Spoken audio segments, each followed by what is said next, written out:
আসসালামু আলাইকুম, সবাই কেমন আছো? আলহামদুলিল্লাহ আমরা ভালো আছি। তো তোমরা কে কেমন আছো কমেন্টে জানাবা। তো আলহামদুলিল্লাহ আশা করি সবাই ভালো আছো। তো এই তো সকালে ঘুম থেকে ওঠার পরে তো তোমাদের ভাই অফিসে চলে গেছে, তারপরে আবার একটু কাজ টাজ করে তারপর ঘুমাইছিলাম। তো ঘুমানোর পরে তো এখন উঠে আগে নাস্তা করলাম, ঘরটা ঝাড়ু দেওয়ার পর নাস্তা করলাম, নাস্তা করার পরে কাপড়গুলি ধুইলাম। তো এই কাপড়গুলি কিন্তু আমি এখন সাথে সাথে ধুই নাই, তো কাপড়গুলো আমি সকালে ভিজিয়ে রাখছিলাম 7টা বাজে।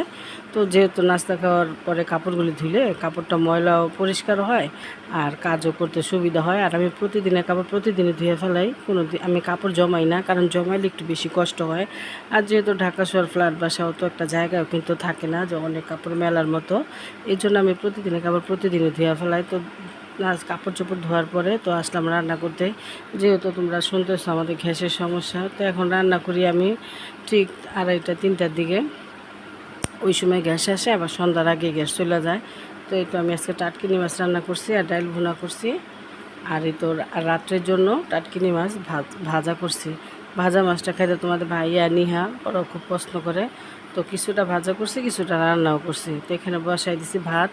এখন কিন্তু সময় বেশি বাজে না, মাত্র 5:15 বাজে। দেখো বাইরে কিন্তু পরিষ্কার, কিন্তু আমি রাতের ভাত বসাই দিছি। তো ভাত বসাই দেওয়া প্রচুর খিদা লাগছে। তো আমার ছোটো মেয়ে বলতে সামু হঠাৎ করে ভাটার বোন খাইতে ইচ্ছা করতেছে, আমি বলবো তা নিয়ে আসি। তো 2টা ভাটার বানালাম, দুই মা মেয়ে 2টা ভাটার বোন খাবো। তো ভাটার বোনগুলি টাটকাই ছিল, তো খুবই ভালো লাগলো, অনেক দিন পরে খাইলাম।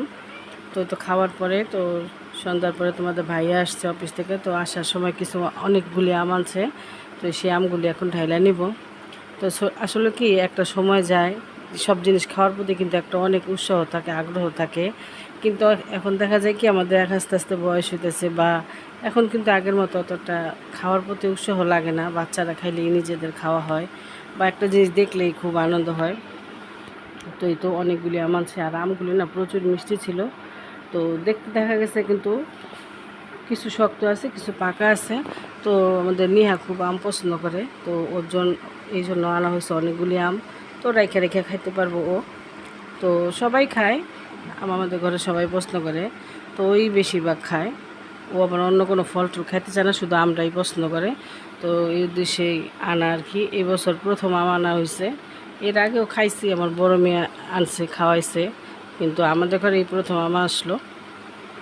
তো এই তো আমগুলি এখনই করতেছি, আর কিছু আমার আম্মার বাসায় দিব, বড় মেয়েকে কিছু দিব। তো এই তো এখন আমগুলি খুবই সুন্দর।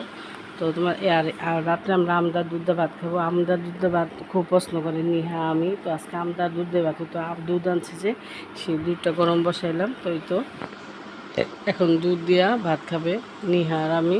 তো এই তো নিহার দুধ নিছে, আম নিছে। তো ভাত বেশি খাইবো না, সন্ধ্যার সময় যে একটা রুটি খাইছে সেই জন্য অল্প একটু ভাত খাইবো। আর এই তো আমিও নিছি আম দিয়া দুধ দা ভাত। আর তোমাদের ভাই আম দুধ খায় না, সে একটু গ্লাসে আলাদা দিলে লাচ্ছির মতো ওইটাই সে খায়। আমি না আমদা দুধ দা সে ভাত খায় না। তো তার এইভাবে দিছে আর আমরা ওইভাবে খাইলাম। তো এই তো ভালোই লাগলো, আমটা মিষ্টি ছিল। তো এই তো আজকে ভিডিওটা এখানে শেষ করলাম। তো ভালো থাকবো, সুস্থ থাকবো, আল্লাহ হাফিজ।